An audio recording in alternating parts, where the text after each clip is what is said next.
Jadi begini, Bang Glenn, ada satu prinsip namanya objective tainted evidence.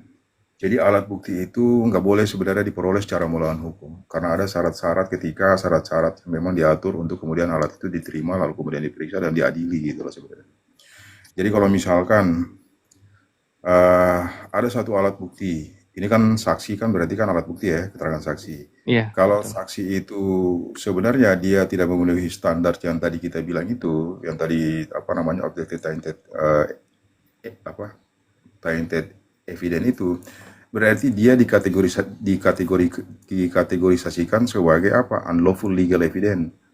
Alat Oh, bukti yang sebenarnya tidak bisa diterima. Hmm. Artinya alat bukti itu sebenarnya tidak bisa diterima. Harusnya begitu. Jadi kendati pun dia ngomong benar sekalipun, tapi kan dia nggak dibawa sumpah. Apa sih fungsi sumpah itu? Artinya diharapkan untuk orang itu menyatakan sesuatu yang sebenar-benarnya. Makanya orang itu disumpah. Dan konsekuensi terhadap dia memberikan keterangan palsu, kan ada ancaman pidananya. iya Karena betul dia betul. ketika dimintakan kesaksian, standing position dia bukan sebagai terdakwa, tapi sebagai saksi terhadap dakwaannya orang lain. Kalaupun dia didakwaannya secara bersama-sama, tapi kan tuntunannya dia harus memberikan keterangan yang sebenar-benarnya kaitannya dengan dakwaan orang lain ini kan. Iya. Hmm. Oke, terima kasih Pak. Itu sebenarnya memang menjadi cuman ya balik lagi kadang-kadang Konoha ini begini. Berarti Iya itu Mr. sih Z, itu banyak yang terjadi lah. berarti Ya, terkonfirmasi penjelasan saya di awal tadi ya mengenai keterangan ya. saksi yang tidak dibawa sumpah. Nah, Tidak sudah bisa dikonfirmasi dijadikan sama alat Prof. bukti. Emran nih. Ya, tidak bisa menjadi alat bukti. Oke, terima kasih Mr. Ben. Ini saya ke Bang Ari Ambon. Silakan Bang Ari. Terima kasih, salam kenal buat semua Pak Prof dan sebagainya. Ya, Eh, menurut pandangan kita sebagai masyarakat ya, artinya si Priok ini kan dia lebih aktif di dalam kegiatan pembantaian ini dan tidak konsisten dan komitmen di saat dia memberikan keterangan. Nah, kedudukan hukumnya itu seperti apa ya? Karena ini orang ini berubah-ubah. Ya, sekarang kan dia udah pakai pengacara baru lagi. Apa mungkin ke depan dia harus ganti pengacara lagi, dia pakai yang baru lagi? Gitu. Lalu, apakah apa namanya si Riring ini yang harus dihukum berat atau si Prionya? Makasih mau petunjuk. sudah selesai. Iya, Oke, di mute kembali. Silakan Prof ditanggapi Prof.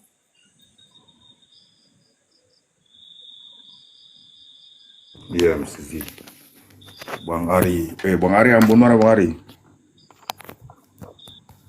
saya dari Ambon Pulau Siap, Buru Pulau dan Buru. Ambon Kota.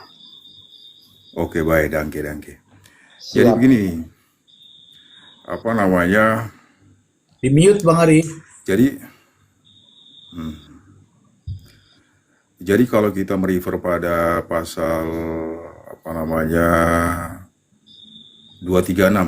236 itu perubahan terhadap pasal 186 satu pasal saya 186 undang-undang sebelumnya ya. Itu sebenarnya begini, saksi itu sebenarnya dia ada kategorinya. Pertama, saksi itu dia nggak boleh artinya merubah-rubah kesaksiannya. Yang kedua, saksi itu juga dilihat nanti, dia nggak boleh apa kebiasaannya itu berbohong. Kalau saksi yang memang kategorisasi seperti itu berarti keterangannya itu menjadi lemah. Contohnya dalam case ini, ada tiga keterangan yang kemudian disampaikan oleh saksi ya. keterangan versi dakwaan, lalu kemudian keterangan yang dibantah juga yang kemudian memperkuat alibinya si siapa namanya si Priyo. Yang ketiga itu kemudian dirubah lagi keterangannya dia. Keterangan dia yang memang kemudian memang ketiga keterangan itu memiliki versi tersendiri tuh, masing-masing versi sendiri-sendiri ya. Ya. Sendiri-sendiri. Itu yang kemudian nanti akan berakibat pada apa? Pertimbangan hakim, bahwa hakim melihat bahwa kesaksian ini orang nggak konsisten. Konsistensi ketika dia memberikan kesaksian itu menjadi pertimbangan tersendiri. Berbeda kalau dia konsisten. Kalau dia konsisten lalu kesaksian dia itu bersesuaian dengan alat bukti lain, berarti ya itu dia memiliki kualitas sebagai keterangan saksi. Tapi kalau misalkan dia berubah-berubah, kan itu kemudian membingungkan hakim ya. Nah, ini kira-kira keterangan mana yang benar nih? Hakim dibikin bingung dengan keterangan seperti ini. Lah kita aja bingung, bagaimana hakim tuh pasti lebih bingung lagi dia. Ini keterangannya yang benar nih. Yang kedua begini, kita itu kan berpikir bahwa ketika ada keterangan dia mencabut BAP-nya, dia mencabut keterangannya pada BAP, lalu secara otomatis hakim mengamini itu. Enggak begitu. Enggak seperti itu. Kendati pun dia sudah mencabut, tetapi hakim tetap mempertimbangkan apa yang sudah disampaikan ketika BAP sebelumnya. Benar. Jadi hakim itu nggak bayangkan kalau misalkan semua saksi atau terdakwa itu kemudian mencabut BAP-nya. Ya kan? Semua perkara, saksi-saksi kemudian mencabut BAP-nya, dakwaannya menjadi blunder, nggak ada orang yang dijatuhin pidana kan? Betul Pak Prof. Itu dia. Makanya begini, artinya kalaupun sebenarnya itu sudah dicabut, memang alat bukti disebut alat bukti itu kalau misalkan sudah disajikan, sudah tersaji di pengadilan. Benar. Tapi dakwaan itu juga sudah tersaji masalahnya kan? Iya. Dakwaan itu sudah disajikan. Lalu alat bukti yang lainnya juga keterangan dia berubah-berubah itu juga sudah tersaji juga. Jadi ada 3 versi dia yang disajikan di pengadilan. Tinggal nanti menurut hakim kira-kira keterangan mana yang lebih relevan dengan dengan keyakinan hakim nih. Hakim lebih merefer ke yang mana nih? Keterangan versi dakwaan kah ataukah keterangan yang di perlawanan sebelumnya kah ataukah keterangan pada saat dia memberikan kesaksian terhadap dakwaannya si Ririn. Itu sebenarnya. Jadi balik lagi saya tegaskan bahwa sebenarnya ketika seseorang itu mencabut keterangannya di BAP terus nggak secara otomatis itu kemudian merubah dakwaan, nggak begitu. Karena ketiga-tiganya itu sudah ditampilkan di persidangan. Itu sih. Begitu Ari Ambon. Selanjutnya ada Yazid. Silakan Yazid. Terima kasih Mr. J. Ini Mr. J cuman ingin mengetahui pendapat dari Profesor atau dari Mr. J tentang kasus ini, apakah pembunuhan berencana unsur dendam atau perampokan? Karena kalau perampokan seperti menguasai harta terlalu ketahuan kejadiannya, kunjungi terus tidak pakai sebu, alat yang dipakai palu, apa seharusnya kalau perampokan mungkin senjata tajam untuk mengancam. Begitu Prof yang ingin saya ketahui dari pendapat Prof, itu kasus ini lebih ke unsur apa? Perampokan, pembunuhan dendam, unsur dendam atau seperti apa? Karena kita lihat kasusnya seperti ada pembantaian seperti itu. Terima kasih Prof. Oke, sudah dipahami. Silakan Prof. Ya, sebenarnya pertanyaan ini menjadi menarik sebenarnya. Setuju sebenarnya saya. Setuju. Mungkin di awal tadi kalau Bang izin sebentar. Pak Ari Ambon bisa di-mute.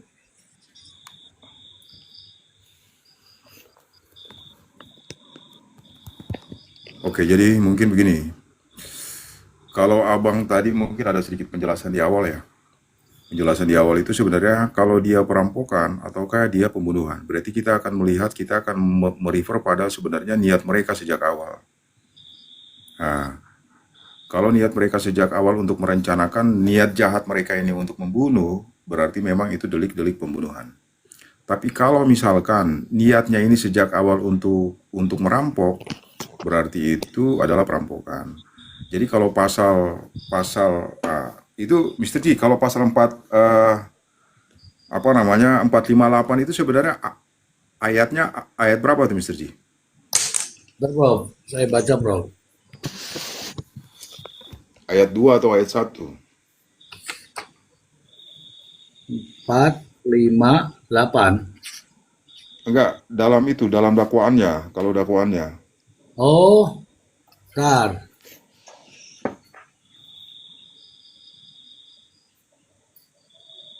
Tidak pakai ayat ini, Bro. Oke, berarti kalau dia nggak pakai ayat berarti memang itu random dia. Hmm. Jadi kalau dia 451 ayat 1, itu berarti dia pembunuhan biasa tuh. Biasa. Kalau dia 452 apa? Salah. 459 ayat 1 itu berarti dia pembunuhan biasa. Tapi kalau misalkan dia 452 itu ada pembunuhan yang berkaitan dengan orang tua apa dan sebagainya. Ayat, Tapi kalau Bro. misalkan dia 459 ayat 3, tidak ada ayatnya. 458 ayat 1. 458, 458 ayat 1 ya. Ya. Ah, berarti kalau dia 458 ayat 1 berarti dia pembunuhan biasa. Jadi begini, ada 458 itu ayat 3. 458 ayat 3 itu kaitannya dengan pembunuhan yang diikuti atau pembunuhan yang disertai atau pembunuhan yang didahului. Kalau ini pembunuhan yang diikuti, itu berarti dia membunuh. Habis dia membunuh, dia mengambillah barang-barang dari orang-orang ini. Jadi kebetulan ada ini apa nih? Ada duit nih, kita ambil deh. Ya. Ada apa nih? Ada giwangnya orang itu tuh, ada itu tuh. Makanya kan ada harta yang kemudian diambil lah sama orang itu kan. Ya. Nah, diambil itu. Kalau ada pembunuhan yang didahului, berarti memang skenarionya itu dia memang pengen untuk kemudian merampok nih. Tapi memang niatnya itu untuk merampok dulu. Tapi dalam kepentingan dia untuk melepaskan diri, maka dia harus melakukan pembunuhan.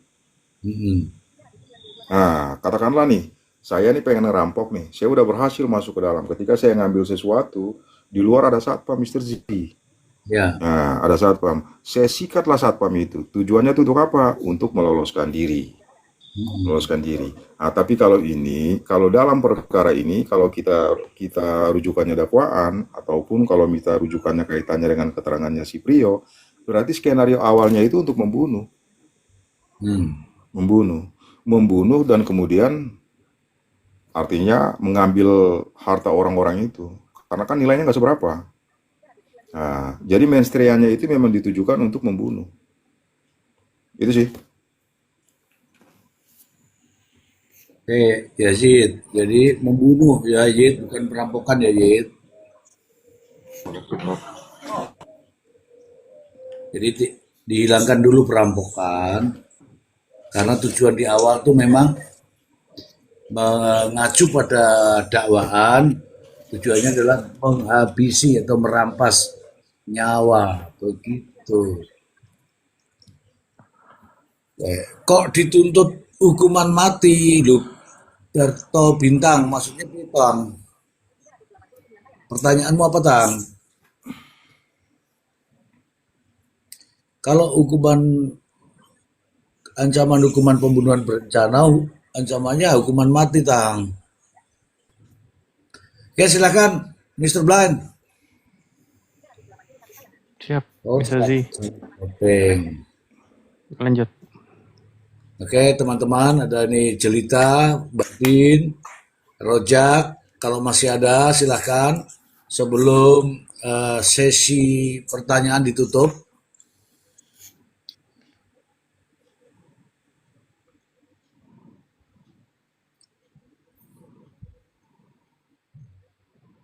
Oke, nggak ada lagi.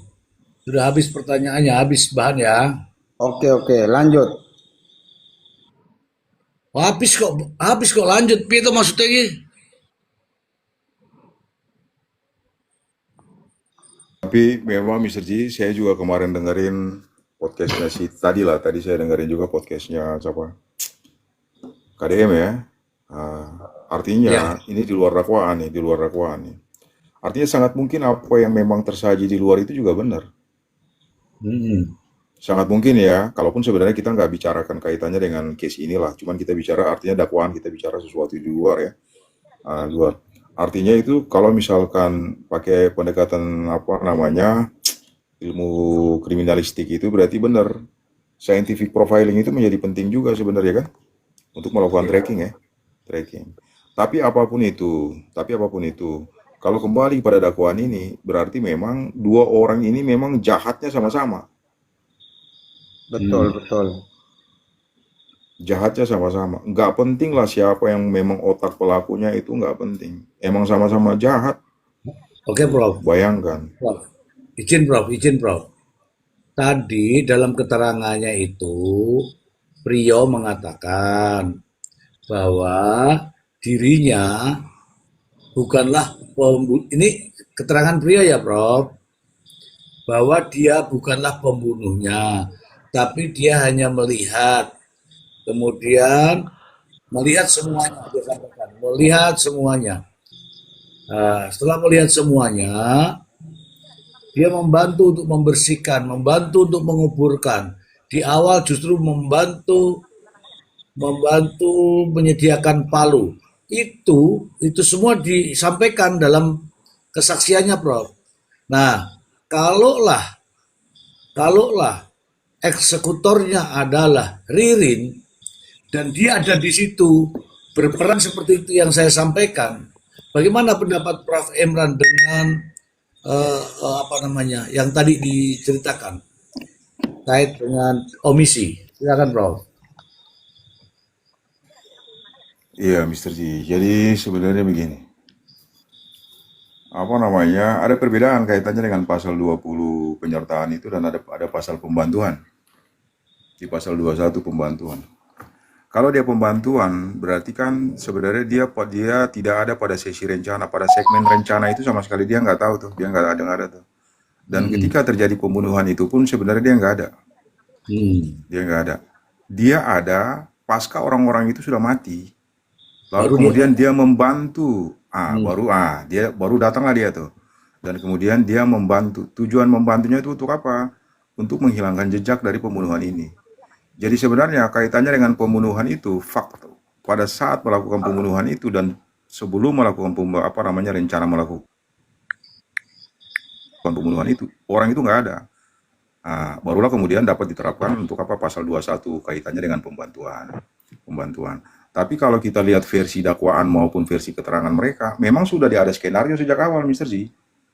Hmm. Betul, Sudah ada betul. skenario sejak awal. Artinya mereka sama-sama merencanakan dan mereka pun sama-sama berada di TKP.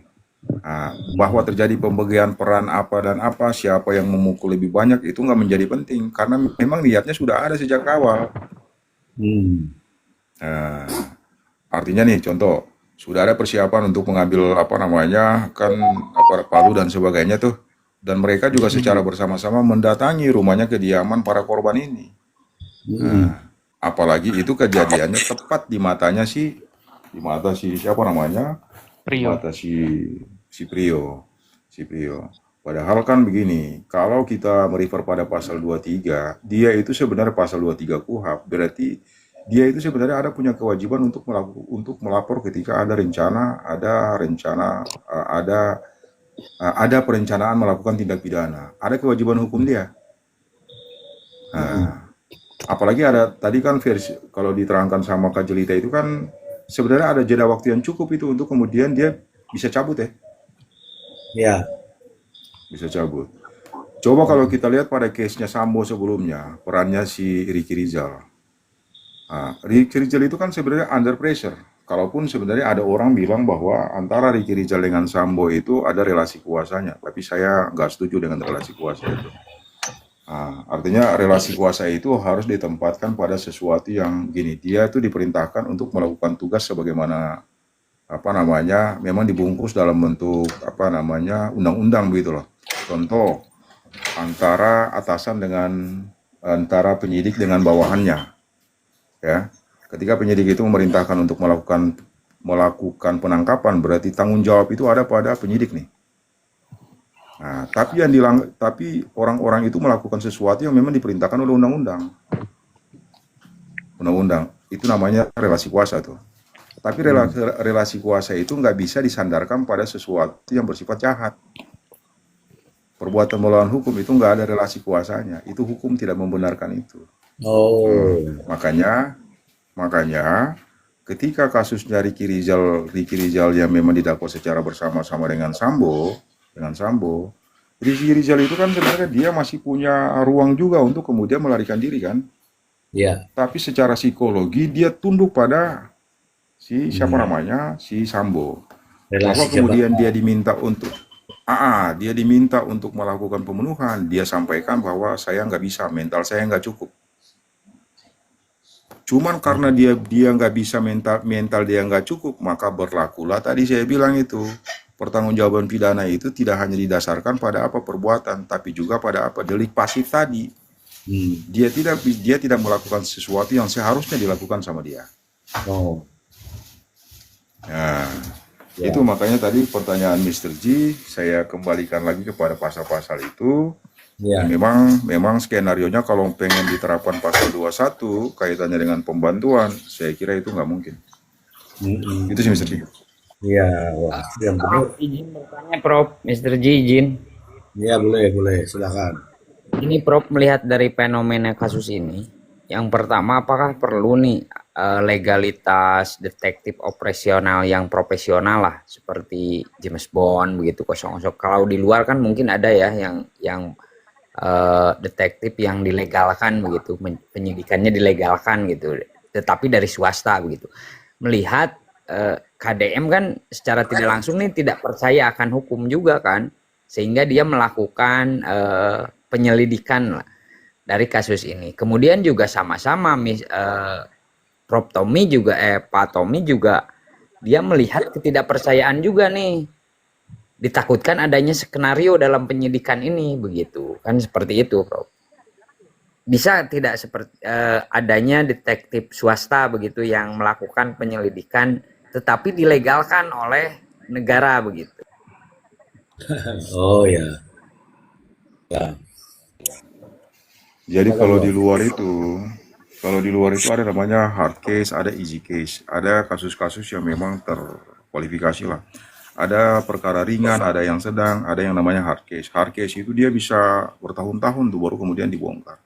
Tapi hard case itu sendiri sebenarnya dia tidak membeku begitu aja. Tapi memang kepolisian Amerika itu sudah melakukan investigasi secara maksimal. Nah, tapi memang artinya ketika dia melakukan investigasi secara menyeluruh, tapi kurangnya alat bukti. Penyidik itu kewalahan untuk mengungkap perkara itu. Jadi, maka kemudian muncullah yang namanya tadi tuh detektif swasta dan sebagainya ya. Sebenarnya kiprah mereka itu untuk membantu teman-teman penyidik, teman-teman polisi di Amerika itu. Kalau case ini kan sebenarnya berbeda. Dalam penanganan di kita ini kan sebenarnya berbeda. Kaitannya dengan itu yang biasa diterjemahkan sama Mr. Blind tuh, ya kan?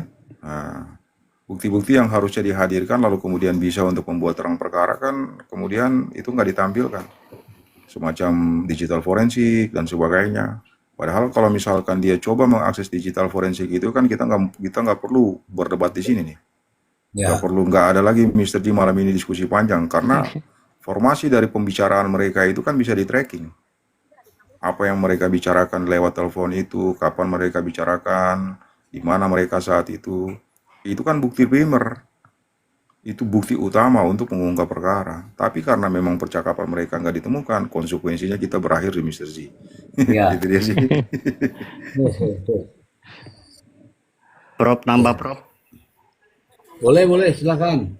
Prof, gini Prof ya, ini kan soal ada 2 TKP ya Prof. Tadi kan kaitannya dengan apakah ini pembunuhan berencana atau tidak pembunuhan berencana atau ikut serta gitu kan. Nah, kalau menurut keterangan si Prio bahwa dia diajak itu untuk bicara bisnis dengan Budi ya, makanya dia ikut. Nah, soal Palu itu dia itu Ririn pinjem Palu untuk kebutuhan yang lain. Dia kan nggak tahu pembunuhan tuh seolah-olah ya, menurut itu. Nah, terjadilah di TKP itu kan 2 kali datang ketemu. datang kedua kalinya itu di apa namanya di kios itu, nah, terjadilah pembunuhan. Yang jadi persoalan, kenapa dia mau ikut lagi ke rumah TKP itu, Prof? Nah, itu kan seperti memang kata Prof tadi ya, ada unsur perencanaan seolah-olah kan. Gimana Prof tanggapannya? Ya, jadi kan sejauh ini kan kita cuma sandarkan pada versi keterangan dari si Prio nih. Nah, kita tunggulah nanti bagaimana ketika Prio itu bersaksi atas dakwaannya si Ririn itu bersaksi atas dakwaannya si Prio. Nah, saya yakin dia akan memberikan keterangan. Izin saya ralat. Sepertinya dia akan memberikan keterangan sebaliknya. Nah, karena ini kan operasinya kan udah mulai menyelamatkan diri masing-masing nih, kelihatannya kan begitu. Nah, ya kan?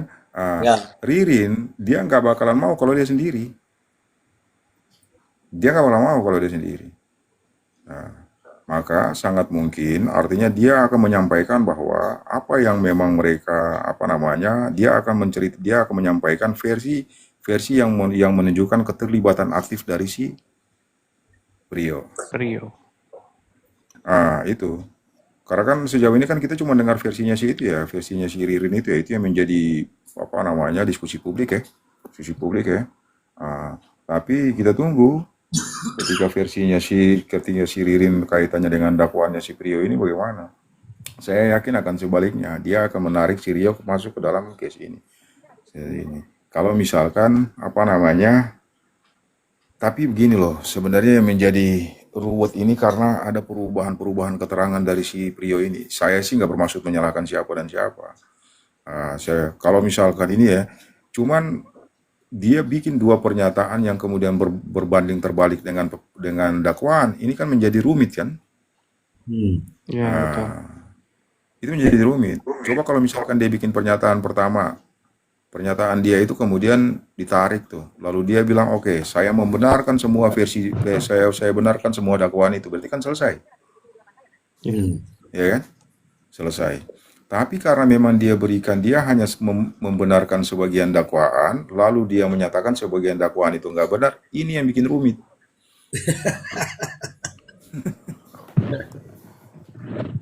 Ini yang bikin rumit.